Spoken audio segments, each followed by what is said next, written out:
రైతు బంధు రైతు భరోసా ఏంది? రైతుకు మనం ఇస్తున్న పెట్టుబడి సహాయం. సహాయం అంటే ఏంది? మనం ఓ వ్యక్తికి అవసరం ఉన్నప్పుడు సహాయం చేస్తాం. సహాయం చేసింది ఎట్లుండాలా? మూడో వ్యక్తికో మూడో కంటికో తెలియకుండా చేయాల్సింది సహాయం. సంబరాలు చేసుకుంటూ మూడో వ్యక్తికి లేకపోతే బజార్లో అందరు తెలిసేట్టు చేసే సహాయం అంటారా? కన్నతల్లి బిడ్డకు ఆకలేసినప్పుడు 4 గోడల మధ్యలో 4 పూటలు సరిపోయేంత కన్నతల్లి భోజనం పెడుతుంది. అది సవితల్లి ఏం చేస్తుంది? నలుగురికి తెలిసేటట్టు బజార్లో భోజనం పెడుతుంది పిల్లలకి. ఎందుకు తెలవాలి కదా సవితల్లికి, నేను బాగానే చూసుకుంటున్నా పిల్లలని. కన్నతల్లికి ఆ బాధ ఉండదు. కన్నతల్లికి బిడ్డ కడుపు నిండిందా లేదా అని చూస్తుంది.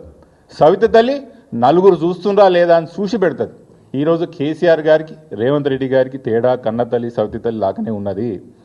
కేసీఆర్ గారు తెలంగాణ ప్రాంతంలో రైతుల యొక్క కష్టాలను గుర్తించి, తెలంగాణ ప్రాంతంలో రైతులు ఎంత అవమానాలు పడ్డాలో, తరతరాల నుంచి ఎన్ని ఇబ్బందులు పడ్డాలో గుర్తించి తెలంగాణ రైతుకి ఇస్తున్నటువంటి రైతు పెట్టుబడి సహాయం తెలంగాణ రైతు హక్కుగా గుర్తించి కేసీఆర్ గారు ఆ రోజు రైతు బంధు పథకం తీసుకొచ్చి మూడో వ్యక్తికి తెలియకుండా ఎప్పుడు రైతు బంధు రిలీజ్ చేసినా కూడా ఎక్కడ అడ్వర్టైజ్మెంట్ కూడా లేకుండా చేసిన ఘనత ఆ రోజు కేసీఆర్ గారిది. అయితే మీరు వచ్చిన ఈ 2 సంవత్సరాల్లో 4 సార్లు చేయాల్సిన రైతు బంధుని దాన్ని ముక్కలుగా 2 సార్లు చేసి ఇంకో 2 సార్లు ఎగ్గొట్టి చేసింది కూడా ఏదో మీరే మొదటిసారి చేస్తున్నట్టు అడ్వర్టైజ్ చేసుకొని సహాయాన్ని మేము ప్రజలకు ఇస్తున్నాం, మీరు దీనివల్ల ఏదో లబ్ధి పొందాలని మేము ప్రయత్నం చేస్తుర్రో తెలంగాణ ప్రజలు ముమ్మాటికి దీన్ని గుర్తుపెట్టుకుంటారు.